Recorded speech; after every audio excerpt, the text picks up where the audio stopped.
और इसी बीच एक बड़ी खबर, कौशाम्बी सड़क हादसे में मौत का आंकड़ा बढ़ गया है। पिकअप और ट्रेलर की टक्कर में 7 लोगों की मौत हो गई है। सड़क हादसे में 20 लोग घायल हो गए हैं, अस्पताल में भर्ती कराया गया। सीएम योगी ने हादसे को लेकर दुख भी जताया है।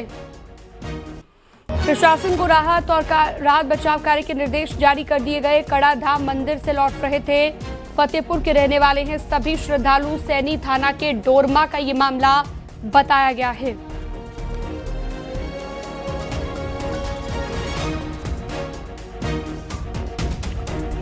तो बड़ी खबर इस वक्त हम आपको दे रहे हैं। कौशाम्बी सड़क हादसे में मौत का आंकड़ा बढ़ गया है। 7 लोगों की मौत की जानकारी मिली है। 20 लोग घायल हैं, जिनका इलाज जारी है। अस्पताल में उनको भर्ती करा दिया गया है।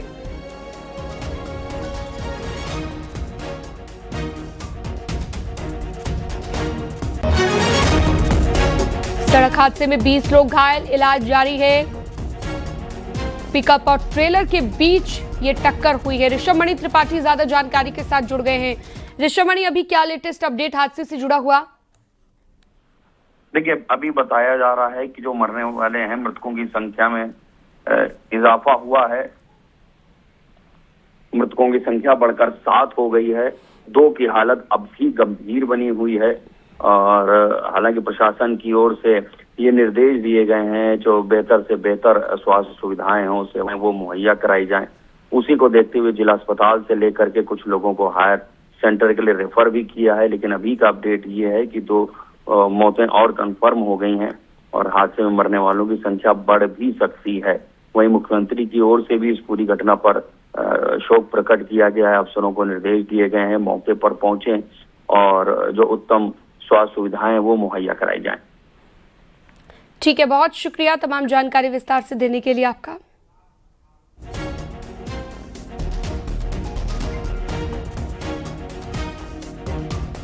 जो पिकअप पर 30 की लगभग संख्या थी, इनकी आ रहे थे, ट्रक से दुर्घटनाग्रस्त हो गए, जिसमें कि 7 से ऊपर मौत की अभी सूचना हमको मिल रही है। मैं मौके पे हूँ CHC सिराथू पे। बाकी मौके पे जहाँ है वहाँ शांति है। घायलों को यहाँ सिराथू के अलावा मंझनपुर और जो ज्यादा इंजर्ड है प्रयागराज भेजा जा रहा है। कितने घायल हुए? अब घायल 7 के ऊपर लगभग डेथ हैं, तो बाकी 20-22 घायल है। कन्नौज डीएम आशुतोष अग्निहोत्री के रवैये से नाराज होकर मंत्री असीम अरुण ने लेटर लिखा है। बताया जा रहा है कि मंत्री असीम अरुण के एक कार्यक्रम में जिलाधिकारी नहीं पहुंचे। मंत्री ने डीएम का 45 मिनट तक इंतजार भी किया, लेकिन जब डीएम नहीं पहुंचे तो वो कार्यक्रम से वापस लौट गए। इसके बाद मंत्री असीम अरुण ने डीएम को पत्र लिखकर नाराजगी जताई। मंत्री असीम अरुण ने डीएम को पत्र लिखा कि कार्यक्रम का अनुभव शिष्टाचार और समयशीलता के बिल्कुल विपरीत रहा। ये स्थिति मेरे लिए असहज हो गई थी। आप कब तक आएंगे ये भी किसी को पता नहीं था। मेरे पास प्रस्थान करने के अलावा कोई विकल्प नहीं बचा। एक लोक सेवक के रूप में हमें माननीय प्रधानमंत्री जी और माननीय मुख्यमंत्री जी की कार्यशैली से प्रेरणा लेनी चाहिए, जो समय की पाबंदी और अनुशासन के लिए जाने जाते हैं।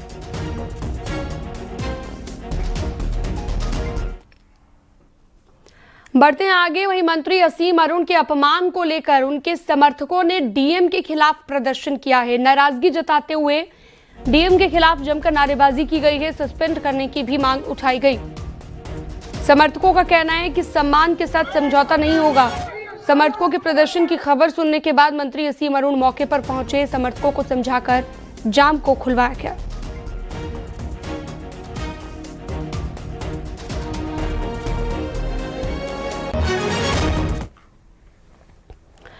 बढ़ते हैं आगे। लखनऊ में सपा ऑफिस के बाहर लगे ल्यारी राज वाले पोस्टर पर बीजेपी नेता शहजाद पूनावाला ने कहा कि सेकुलरिज्म की ल्यारी गैंग सनातन पर ज्ञान देने लगी है।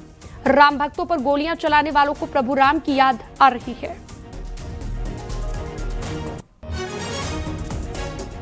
सोचिए ना, सेकुलरिज्म की ल्यारी गैंग अब सनातन पर ज्ञान दे रही है। अखिलेश यादव जी बोल रहे हैं सनातन धर्म समझाता है कि परमात्मा हर एक के अंदर है, हर जगह उनको परमात्मा नजर आ रहे हैं। पर सवाल ये बनता है कि राम मंदिर जाने से आप कतराते क्यों हैं, बहाने क्यों बनाते हैं?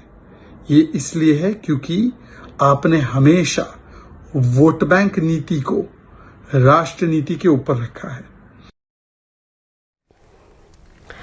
अगली खबर है इटावा से, जहां पर सपा के राष्ट्रीय महासचिव शिवपाल यादव ने 2027 में सपा सरकार बनने का दावा करते हुए सपा विरोधी अधिकारियों की सूची बनाने की बात कही है। उन्होंने कहा कि ऐसे अधिकारियों को सत्ता में आने पर सबक सिखाया जाएगा। जसवंत नगर में शीतला देवी मंदिर में कार्यक्रम के दौरान उन्होंने सरकार पर हमला बोला। शिवपाल यादव ने महंगाई, खासतौर पर गैस सिलेंडर की कीमतों को लेकर सवाल उठाए हैं। परिवार में नौकरियां नहीं लग पाई, लेकिन परेशान करते हैं।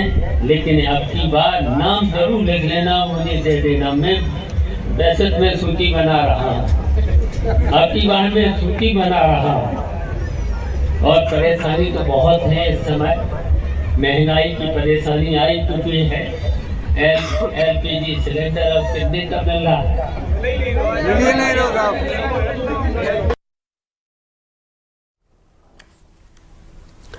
मथुरा में श्री राम नवमी के पावन अवसर पर कान्हा की नगरी मथुरा में आस्था और भक्ति का अद्भुत संगम देखने को मिला और श्रद्धालु उस समय भाव विभोर उठे जब भगवान श्री कृष्ण ने अपनी प्रिय बांसुरी को विराम देकर भगवान श्री राम के स्वरूप में धनुष बाण धारण कर भक्तों को दर्शन दिए।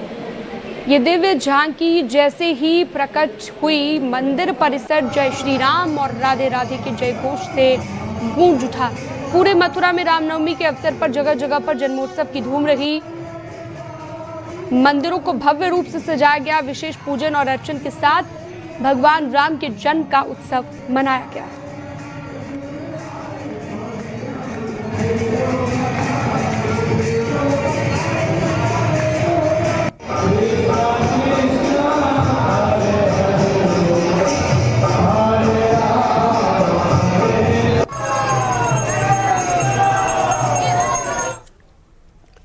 मऊ में जमीन विवाद को लेकर दो पक्षों में जमकर हुई है मारपीट और लाठी डंडे चले हैं। इसमें 12 से ज्यादा लोग घायल हो गए हैं, वहीं एक की मौत हो गई है। सराय लखनसी थाना क्षेत्र में ये वारदात हुई। मौके पर पहुंची पुलिस ने मामले की जांच भी शुरू कर दी है।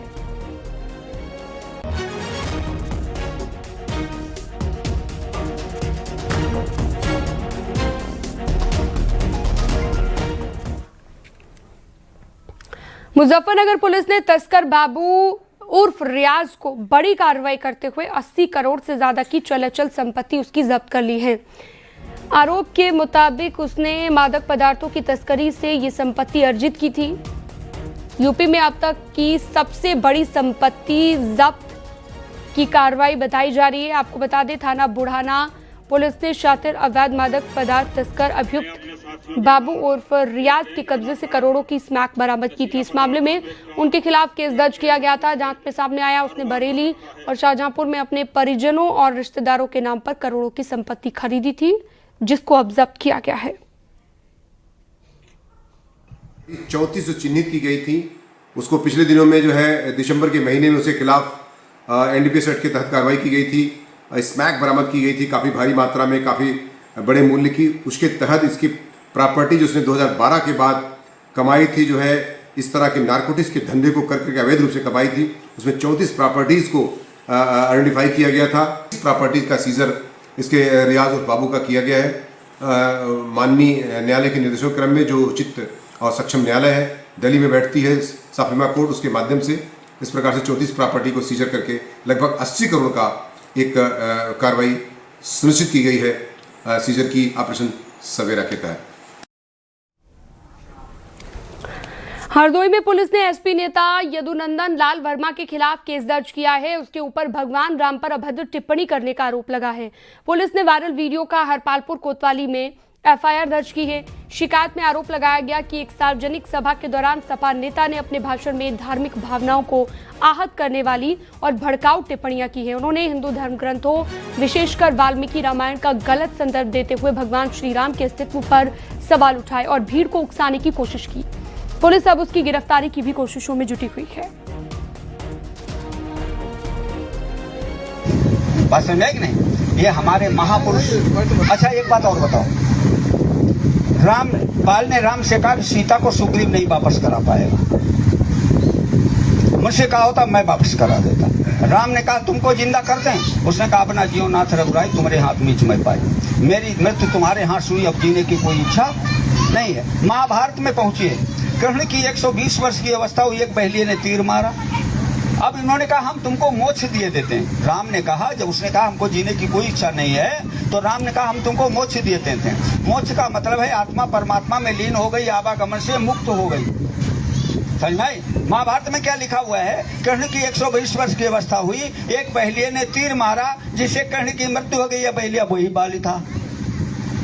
अच्छा, बाली एक राजा है तो, और जब मोक्ष मिली वो तो बोका बन हो जाएगी बहेलिया हुई वो, चाहिए प्रमोशन हुई वो डिमोशन, डिमोशन।